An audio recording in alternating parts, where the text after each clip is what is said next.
Imagine um evangelista, um departamental, um distrital que cuida de uma grande igreja. Quando é que ele é alimentado espiritualmente? Porque ele está sempre pregando. O pastor Jimmy está sentado aqui, mas eu imagino que é muito raro essa situação. Sempre você está pregando. E quando sobe um outro, você estudou teologia. Você dá aula de teologia. O que vai ter de novidade num sermão para poder... Eu vou contar para vocês onde é que os pregadores se alimentam. O pregador se alimenta quando ele desce do púlpito e vem uma pessoa com um gesto de muito carinho e fala assim: eu quero te agradecer porque graças ao seu sermão a minha filha voltou para a igreja. Eu quero te agradecer porque eu estava assistindo seu sermão pela internet e eu fui tocado por Deus e eu estou aqui, eu estava a ponto de tirar minha vida. Nesse momento, os papéis se invertem. O pastor pregador se torna ovelha e o irmão que agradeceu se torna pregador. Não há música de apelo no final, não há plataforma, mas naquele pequeno momento ali, houve um sermão pregado para o pregador.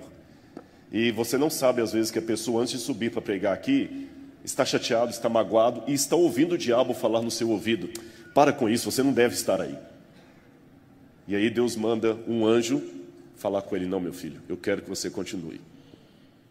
Então eu louvo a Deus pelos muitos pastores fora do púlpito que cuidam dos pregadores que estão no púlpito. Muito obrigado a todos vocês. Orem sempre pelo ministério pastoral da igreja.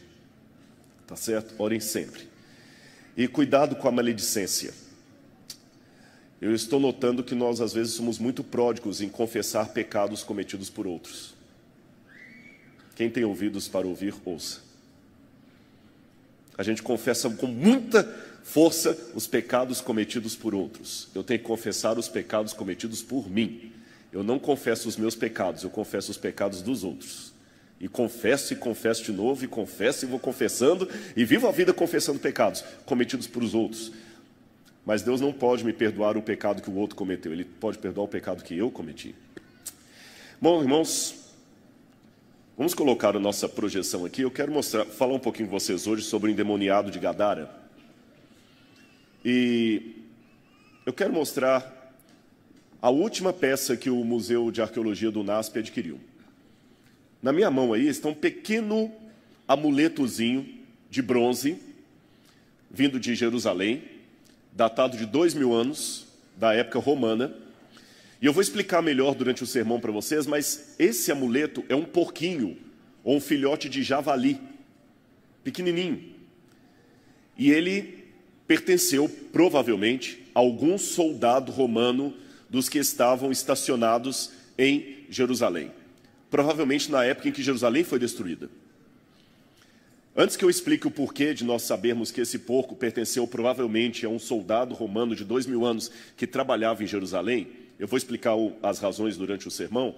Eu queria que você fizesse agora uma reflexão religiosa comigo. Não apenas você que está aqui, mas eu também não posso deixar de mencionar você que está em casa, que está assistindo esse sermão, e que eu quero, em nome de Jesus, que o Espírito Santo toque em você agora, onde quer que você esteja.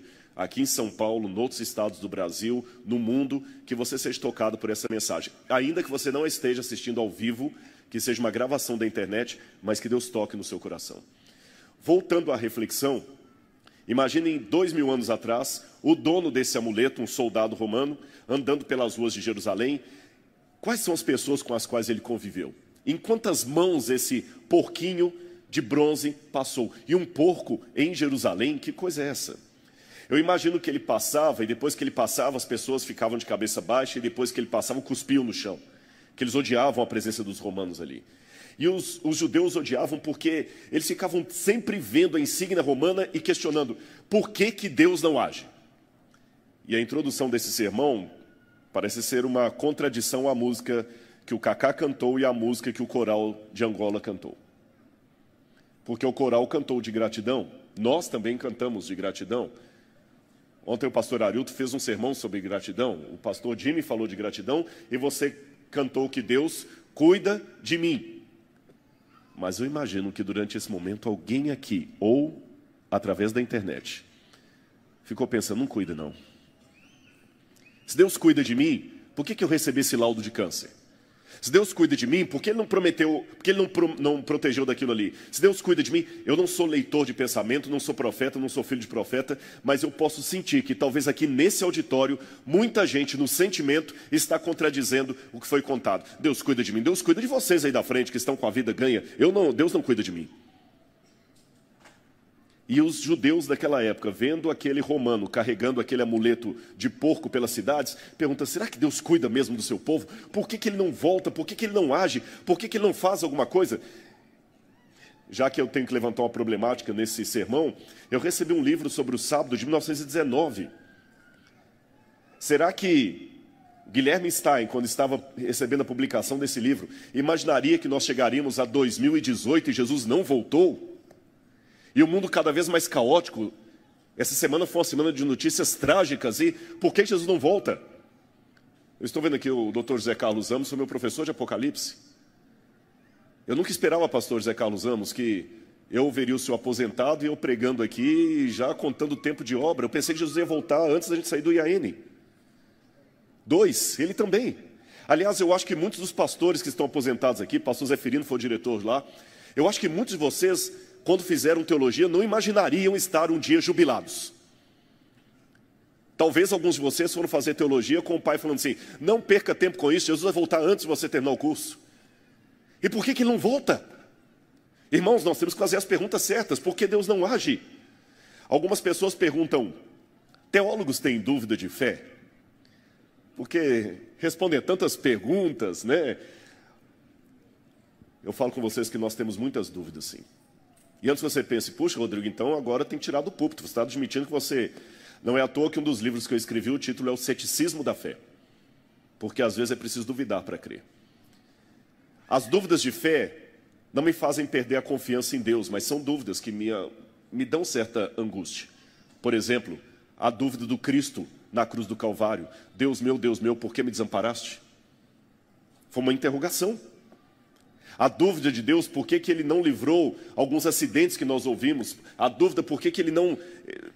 Graças a Deus Ele livrou o pastor Jimmy, que está aqui contando testemunho, mas Ele não livrou outras pessoas. Por que, Senhor? Por que o Senhor não age?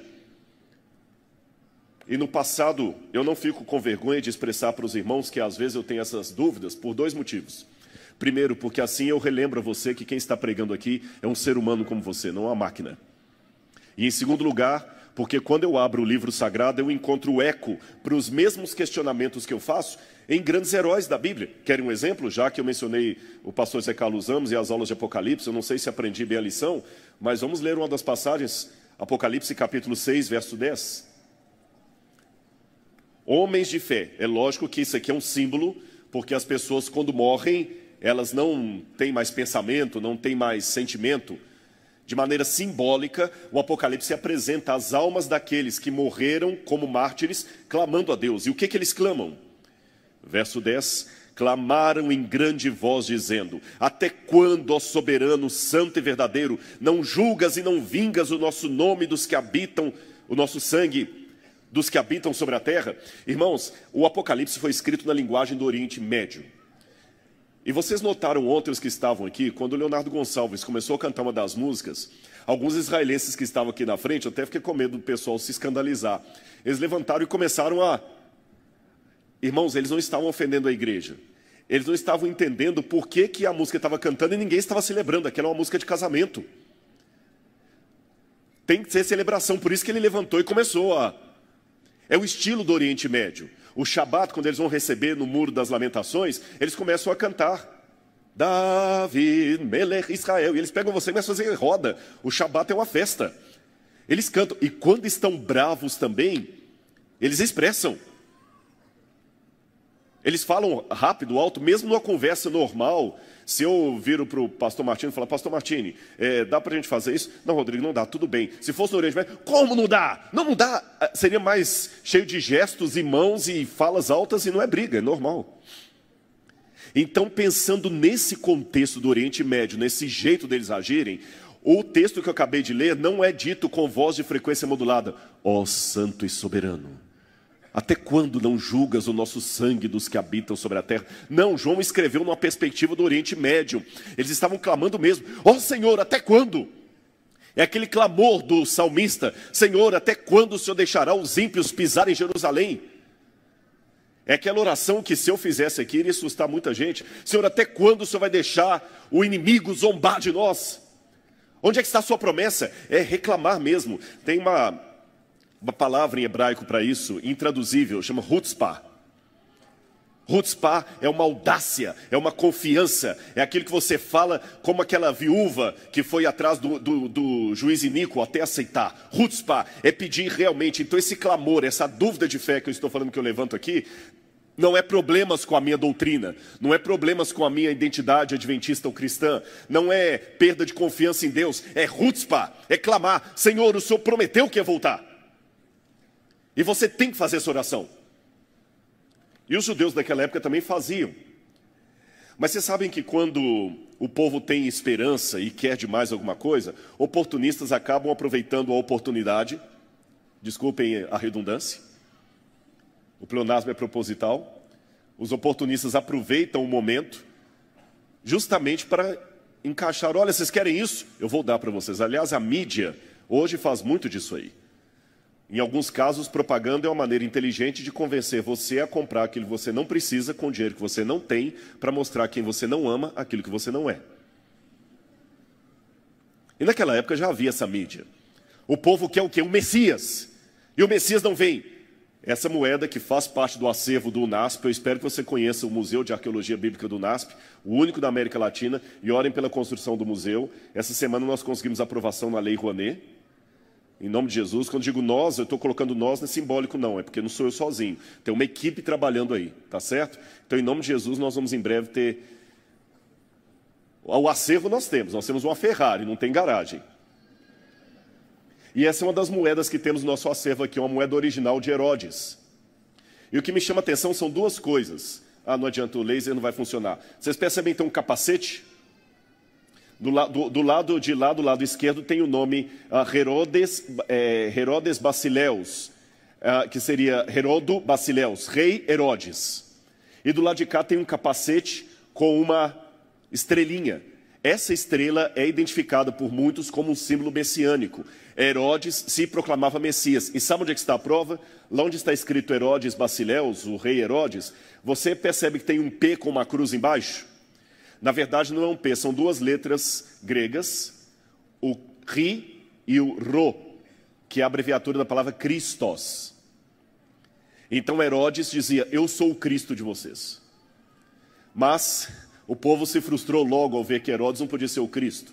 Na época de Adriano veio Bar Kokhba e também cunhou moedas para ele. Bar Kokhba era um líder revolucionário que prometia livrar os judeus dos romanos. E na moeda de Bar Kokhba você tem o templo, e lá no topo do templo o que você tem? A estrela messiânica. Então o povo sabia que uma estrela acompanharia o nascimento do Messias. Por isso que Jesus também tem uma estrela. Ninguém falsifica uma nota de R$8. Você pode inventar uma nota de R$8, não falsificar uma. Você só falsifica algo que existe e é verdadeiro. Então, se existe um Messias verdadeiro com uma estrela verdadeira, é lógico que tem que ter falsos Messias, e a característica do falso é que ele imita o verdadeiro. Agora, olha que curioso, não só em Jerusalém, não só em Israel, fora de Israel também as pessoas estavam esperando o Messias. Os romanos pensavam que esse Messias seria Otaviano Augusto, César. As moedas de Júlio César, antes de Otaviano, já traziam lá uma estrela, estão vendo? E depois de Júlio César, Otaviano também assumiu a alcunha de Messias dos romanos, e ele colocava sempre nas moedas dele o símbolo de Deus, de Filho de Deus. E os romanos esperavam o Filho de Deus. Olha esse cartaz, essa pedra esculpida que está no Egito, onde está escrito Augusto, o governador dos oceanos e continentes, o divino Pai entre os homens, aquele que sustenta o mesmo nome do seu Pai celestial, libertador, a maravilhosa estrela do mundo grego, brilhando com o brilho de um grande Salvador celestial. Eu não sei se vocês sabiam disso, mas não eram só os judeus que estavam esperando o Cristo, não. No mundo romano também eles sabiam que uma criança especial ia nascer e dominar o mundo.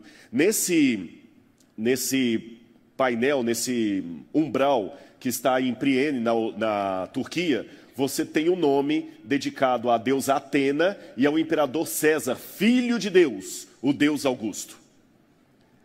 Nós não sabemos que profecias os romanos seguiam para saber que o Messias estava chegando.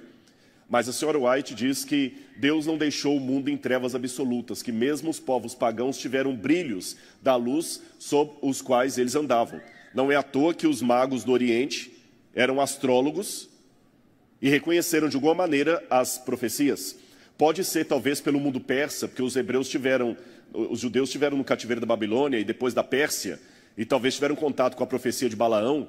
Balaão não era judeu e teve uma profecia original, tanto que o calendário de Priene, que também está na Turquia, retrata o nascimento de Júlio César como as grandes esperadas boas novas, evangelho.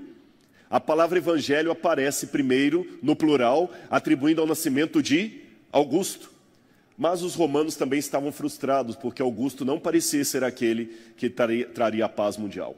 Olha o que dizem 2 historiadores romanos, Tácito e Suetônio.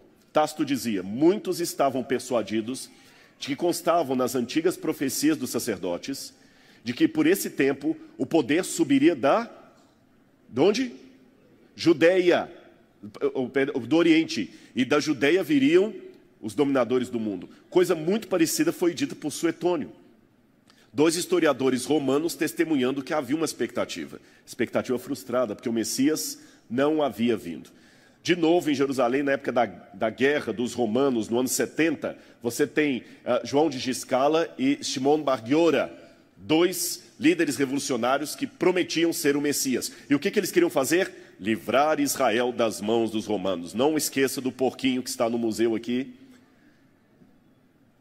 e que andava pelas ruas de Jerusalém. Porco nas ruas de Jerusalém é uma afronta pior do que eu posso imaginar. Equivale quase a dar pão de Santa Ceia para um cachorro. O grau de dessacralização seria mais ou menos esse. E por que o Messias não vem? Um belo sábado, no Shabat, Jesus vai pregar na sinagoga em Nazaré, conforme era o seu costume ir aos sábados à sinagoga. E capítulo 4 de Lucas, abram sua Bíblia comigo, por favor. A partir do verso 16 em diante, Jesus diz assim: indo para Nazaré, onde fora criado, entrou num sábado na sinagoga, segundo o seu costume, e levantou-se para ler. Então lhe deram o livro do profeta Isaías, e abrindo o livro, achou o lugar onde estava escrito: o Espírito do Senhor está sobre mim, pelo que me ungiu para evangelizar os pobres, enviou-me para proclamar libertação aos cativos e restauração da vista aos cegos, para pôr em liberdade os oprimidos e apregoar o ano aceitável do Senhor. Depois que Jesus terminou de ler, ele entregou para o mestre de cerimônias a Torá e sentou-se. Naquele tempo, diferente da cultura de hoje, a pregação era feita sentada, porque coisas importantes não podem ser ditas em pé com pressa. Vendo Jesus as multidões, subiu ao monte e, como se assentasse, aproximaram-se seus discípulos. Não é à toa que o professor é chamado de catedrático, ensina da cadeira.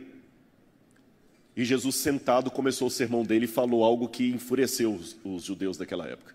Hoje se cumpriu essa escritura. Hoje eu proclamo o ano aceitável do Senhor. A redenção chegou. O pessoal ficou desesperado.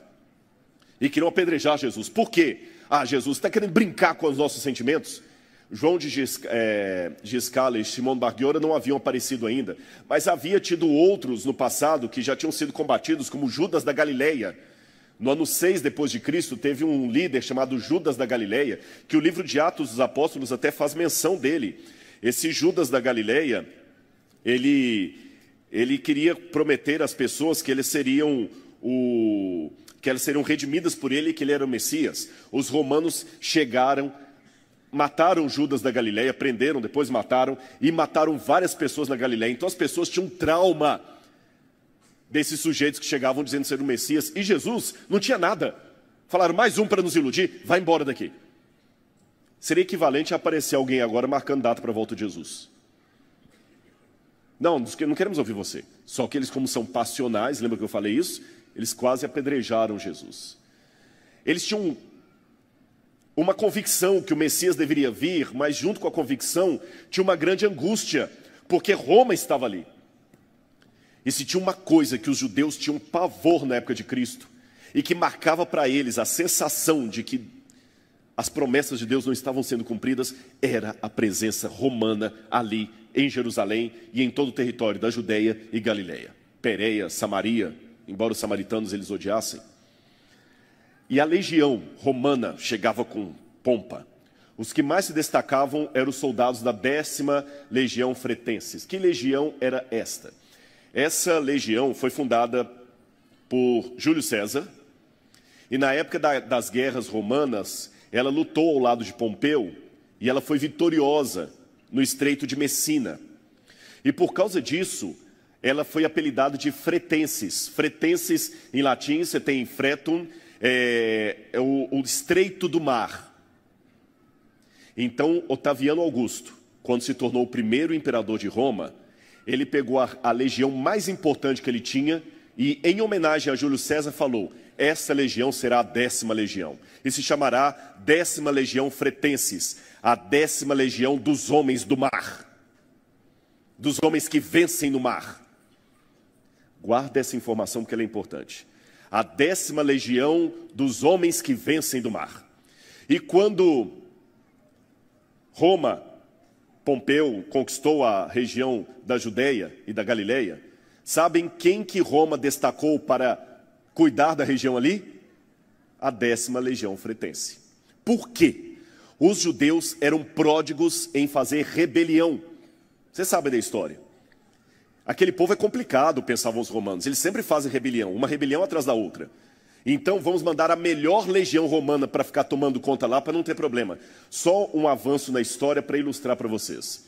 Jerusalém foi destruída no ano 70 pela 10ª Legião Fretense. E quando eles destruíram Jerusalém, sabe o que eles fizeram para os judeus não voltarem? Eles construíram casas e ficaram morando ali. Eles ficaram 400 anos na região dos judeus. Esses tijolos que vocês estão vendo são tijolos feitos pelos soldados romanos para cobrir a casa dos romanos que ficaram instalados em Jerusalém para impedir que os judeus voltassem a morar ali. Agora me chama a atenção, você vê na primeira, esse é chamado tégula, em latim tégula é uma telha.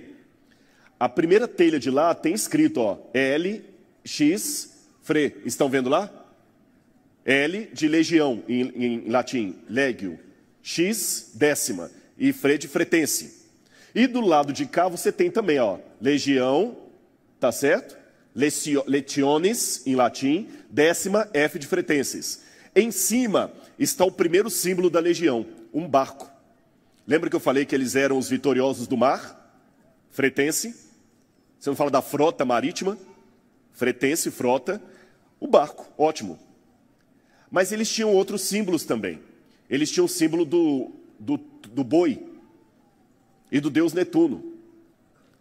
Mas vocês sabem que todo time de futebol, galera, sempre tem um mascote. O Atlético Mineiro tem o galo, o Cruzeiro tem a raposa, não é assim? Os soldados romanos também tinham os mascotes que simbolizavam o seu grupo. Eu já falei, o deles era o boi e Netuno e o barco. Mas quando eles foram dominar o lugar dos judeus, eles acrescentaram mais um mascote à insígnia deles. Qual vocês acham que foi o mascote? O porco, ou o javali, que é o porco selvagem. E o que vocês têm desenhado embaixo? O porco. Então, estão entendendo agora o objeto do UNASP, do museu? O porco era um dos amuletos da 10ª Legião Fretense. Eles tinham vários. A gente encontra moeda que eles fizeram com o javali, quando eles estavam lá em Israel. Broche, estão vendo o broche lá no canto, com o javali, e a nossa peça aqui do museu do UNASP. Mas havia também bons soldados ali que acabaram se tornando amigos dos judeus. Jesus conta que quando ele estava, o Evangelho conta que quando Jesus estava em Cafarnaum, havia um homem que pediu Jesus para curar o seu servo, centurião da guarda, e eles falam, ele é amigo do nosso povo, ajudou a construir a sinagoga. Um outro episódio, quando Jesus estava crucificado, o chefe dos centuriões falou que esse verdadeiramente é o Filho de Deus. Por que ele... Interessante essa expressão. Uma vez eu ouvi um crítico da Bíblia dizendo: é impossível que um romano reconhecesse Jesus como Filho de Deus. Isso é uma coisa que a teologia só foi desenvolver mais tarde. Não! Lembra que eu falei que os romanos estavam guardando o grande criança especial, César Augusto, e que eles chamavam Augusto de quê? Filho de Deus. Então, quando ele viu o Cristo crucificado, falou: então não é Augusto, esse é o Filho de Deus. Deixa-me passar mais algumas coisas aqui, porque o horário está correndo, mas a 10ª Legião Fratenses, os homens eram baixinhos, mas eles tinham que carregar muito peso, viu, pessoal? Era mais ou menos 2.000 homens em cada grupo legionário. Alguns colocam de 4 a 5 mil homens aproximadamente, alguns colocam 6.000 homens, e eles tinham que carregar bastante peso. Por exemplo, eram, deixa eu ver ali, 1,68 m era a medida deles, andavam 37 km por dia a pé e carregavam 36 quilos de armadura. Então eles eram potentes. Mas, além, 3 coisas, 3 angústias dos judeus na época de Jesus. O Messias nunca veio, e para eles não veio até hoje, por isso que tem o Muro das Lamentações, lamentam que o Messias não veio e não tem o templo. Em primeiro lugar, o Messias não veio. Segundo, temos que aguentar a humilhação dos romanos desfilando aqui com insígnia de porco para todo lado, a 10ª Legião Fretenses. E terceiro, eles viam os líderes da religião fazendo barganha com os romanos. Temos informações históricas que Anás e Caifás e a família sacerdotal dos saduceus se mantinham no poder graças a acordos políticos com os romanos. O próprio Herodes, que era odiado, bandeou para o lado dos romanos. E de novo a angústia. Por que Deus não faz nada? Eu volto à pergunta original desse sermão.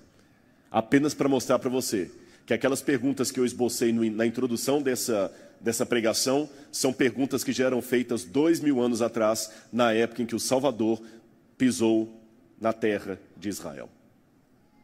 Por que Deus não faz nada? Já passamos o cativeiro, já estamos cansados. Meu avô morreu esperando o Messias e o Messias não vem. Daniel, imagina alguém perguntando: Daniel morreu séculos atrás esperando o Messias e o Messias não veio. Isaías morreu falando da criança especial, e já passou 700 anos da morte de Isaías, pensando na época de Cristo, e o Messias não veio. Até que teve um episódio curioso, que eu quero ler com vocês. Mateus capítulo 8, versículos 28 a 34. Jesus estava pregando, e a Bíblia diz que, Mateus 8, 28 a 34, que tendo ele chegado a outra margem, à terra dos Gadarenos, vieram ao seu encontro 2 endemoniados, saindo entre os sepulcros, e a tal ponto furiosos, que ninguém podia passar por aquele caminho. E eis que gritaram: que temos nós contigo, ó Filho de Deus? Vieste aqui atormentar-nos antes do tempo? Ora, andava pastando não longe dali uma grande manada de porcos. Então os demônios lhe rogavam: se nos expeles, manda-nos para os porcos.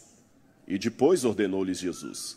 Eles, saindo, passaram para os porcos, e eis que toda a manada se precipitou despenhadeiro abaixo, para dentro do mar, e nas águas pereceram. Fugiram os porqueiros, porque, chegando à cidade, contaram a estes todas as coisas que aconteceram aos endemoniados. Então a cidade toda saiu para encontrar-se com Jesus, e vendo-o lhe rogaram que retirasse da terra deles.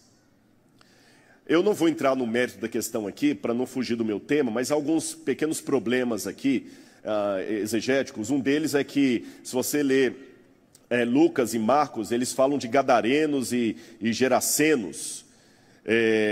Gadara, Gerasa, até Gergesa, uma variante textual.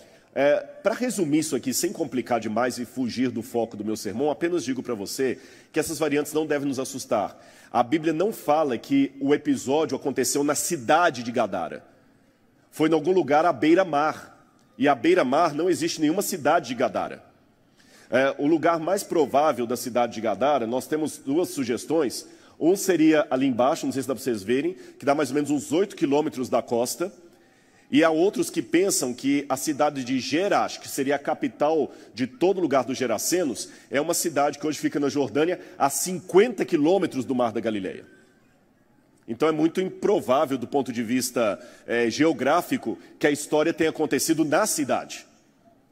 E se você olhar bem, a Bíblia não fala que foi na cidade, fala que foi na região, no país. Então é como se eu contasse assim, algo aconteceu na região, no estado de São Paulo.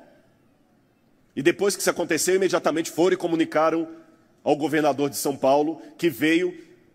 Ele pode estar, São Paulo está com 180 quilômetros daqui, mais ou menos, não é isso? 180, 190 quilômetros. Eu não estou falando que aconteceu lá na capital, na região de São Paulo. Se eu falei região de Engenheiro Coelho, não é bem Engenheiro Coelho. Então, na minha opinião, esse episódio aconteceu em algum canto ali no Mar da Galileia. Alguns pensam que pode ser até ali em cima, onde está apontado ali, tem um sítio arqueológico provável. E a Bíblia só faz a referência à região. Por isso que um evangelista fala Gerasa, o outro fala Gadara. Tudo bem até aí? Não é contradição. Outro problema. Era um endemoniado ou dois? Dois. Mas por que só Mateus menciona dois? No Oriente Médio, nem sempre você contava mulheres e crianças.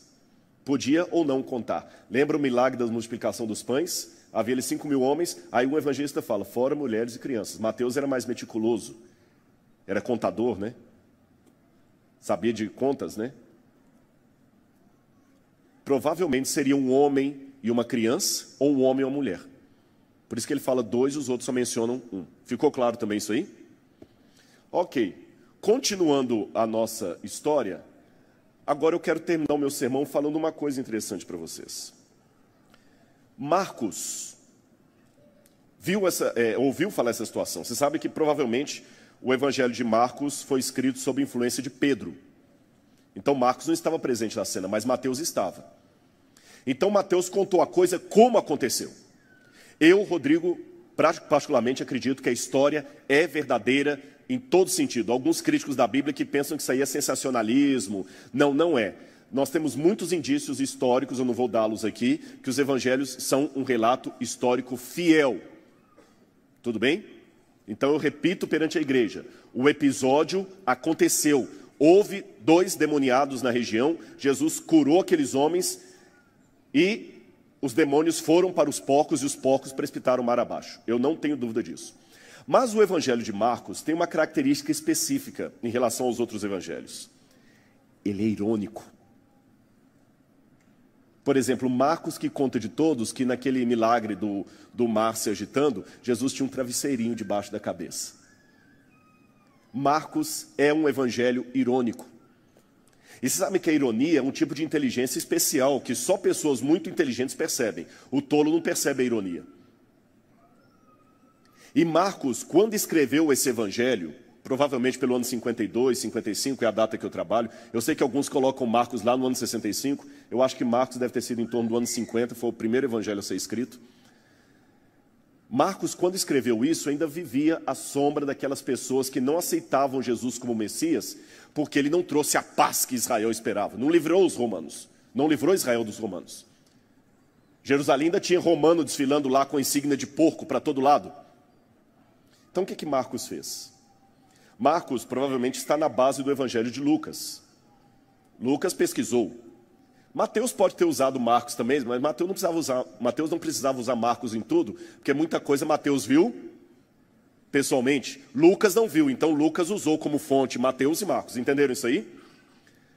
E o que Marcos faz ao contar a história? Ficou claro para a igreja e para você que está em casa, que eu creio que a história é verdadeira e que aconteceu e que houve um milagre e os demônios saíram. Mas eu posso contar uma história verdadeira de maneira irônica. Querem um exemplo? Imagina essa situação. Um pai chega desesperado porque o filho está fora da igreja, não respeita o pai tenta todo pastor para ir lá, e o filho não quer saber, ele está revoltado com a igreja. Aí o pai vem pedir socorro para os irmãos, para alguém ir lá salvar o filho dele, que agora está misturado nas drogas e não aceita ver a igreja, não acredita em pastor, não acredita em ninguém. Aí alguém conta essa história assim, claro, não tinha por onde. quem fica comendo pregador à milanesa depois do culto, os filhos realmente têm indigestão espiritual depois. Vocês entenderam a minha ironia? O que eu quis dizer com essa ironia? Que aquele pai tinha o costume de chegar em casa e ficar malhando o pregador. Os filhos cresceram ouvindo o pai criticando pregadores. Obviamente eles perderam o quê? A confiança na igreja. Isso é real. Mas quando eu disse, fica comendo pregador à milanesa depois do sermão e os filhos têm indigestão espiritual, isso é literal? Isso é simbólico. Ninguém comeu, ninguém foi antropófago comendo alguém. Eu contei uma história verdadeira, mas eu joguei uma ironia para ensinar uma mensagem. Marcos faz isso. E quer ver a ironia de Marcos? Na ironia de Marcos, a primeira coisa que me chama a atenção é que quando vai... Primeiro já temos um problema que Mateus também apresenta, que é chamar porco de manada. Na verdade, a palavra... desculpa, eu não estou conseguindo ler daqui. Seria melhor traduzida por rebanho. Rebanho de porco. Mas porco não é rebanho. Outro problema. Porco pasta. Porco pasta? Que eu saiba, porco não pasta. Quem pasta é gado, ovelha, cabra. Porco não pasta. E Marcos ainda coloca aqui. Vamos no Evangelho de Marcos para você ver. Marcos capítulo 5. Olha a maneira irônica. Olha como é que Marcos diz aqui. Capítulo 5, versículo 1 a 20. Eu estou em Lucas, por isso que eu não estou achando aqui. Olha o que ele diz aqui, ó. Leiam comigo, por favor, o verso...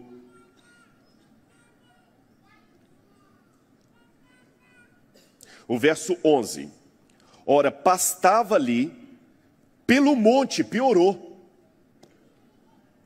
Porque mesmo animal que pasta, não pasta em monte. As melhores gramíneas estão no vale. Ele chama os porcos de rebanho, fala que eles estão pastando, e ainda onde? No monte. E ele ainda coloca uma coisa.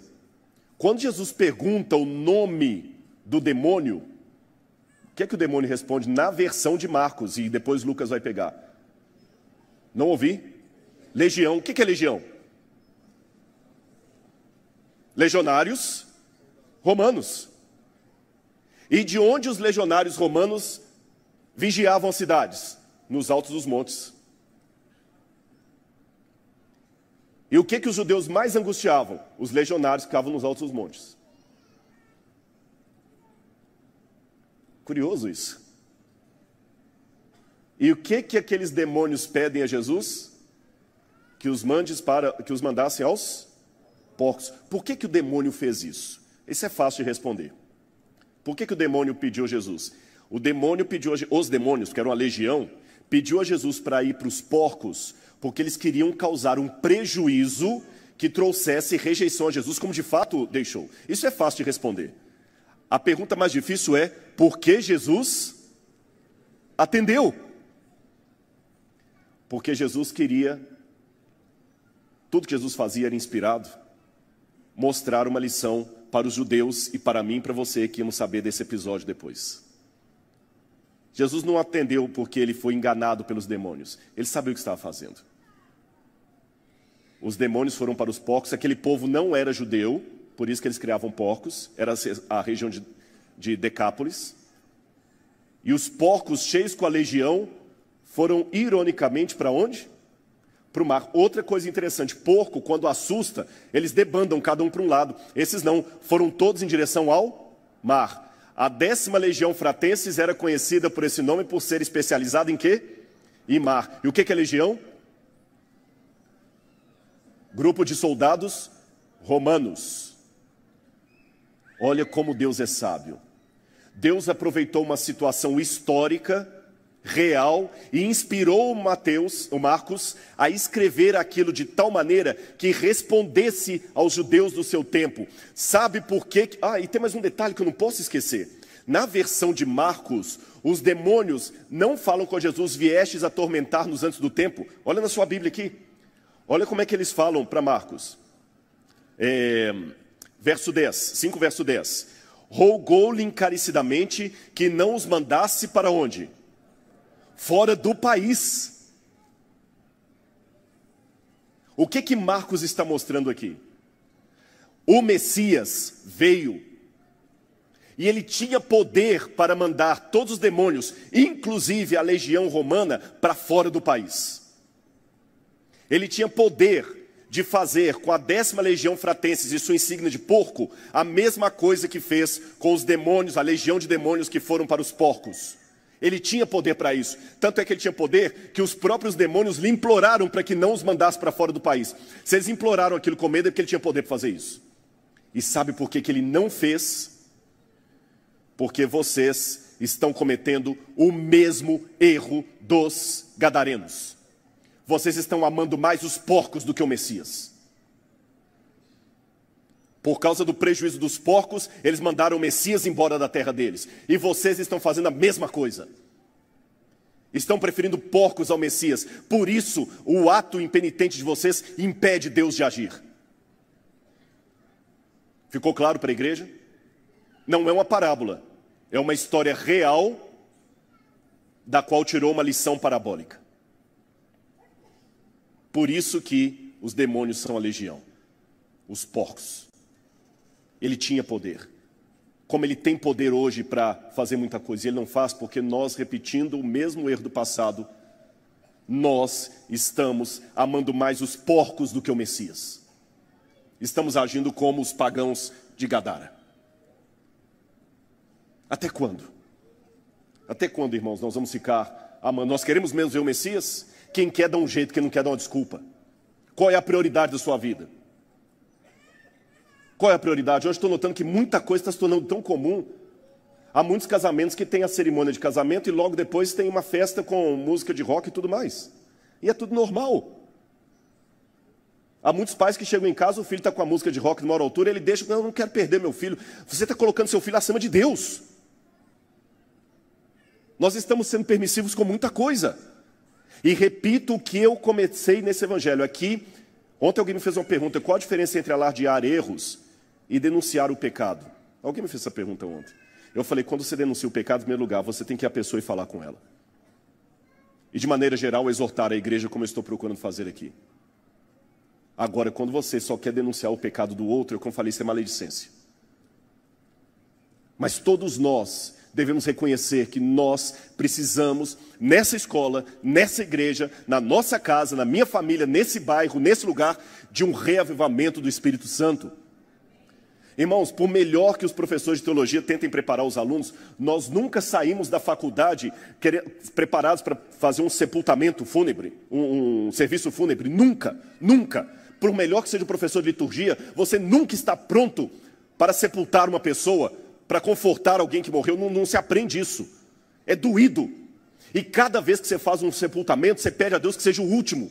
Ninguém está preparado para expulsar um demônio. E cada vez que você tem uma situação de exorcismo, você implora a Deus que seja o último. E eu hoje peço a Deus, com vocês me ouvindo: Senhor, até quando? Volta, Senhor. Por que o Senhor não responde? E antes de terminar, volta só um slide para mim. Isso. Antes de terminar, eu quero fazer um apelo à igreja. Esse não é um sermão para atacar ninguém, por favor. E nem venha aqui com uma pá. Venha com um ancinho. Deixa a pá para a gente usar na arqueologia. Porque tem gente que vem com um sermão com a pá. Como é que você faz com a pá? Ah, se fulano tivesse aqui para ouvir isso. Ah, se Beltrano tivesse aqui para ouvir isso. Não, deixa a pá para o arqueólogo. Venha com um ancinho. Isso é para você. Puxa assim, ó. É para mim. Irmãos, vocês me ensinaram em 1983 que Jesus ia voltar. Foi ali que eu conheci a mensagem adventista. Em 1984, 25 de fevereiro, eu me batizei. Eu não esperava que ia passar tanto tempo e ele não tinha voltado. Mas eu não desanimei, não. Eu ainda vou continuar esperando.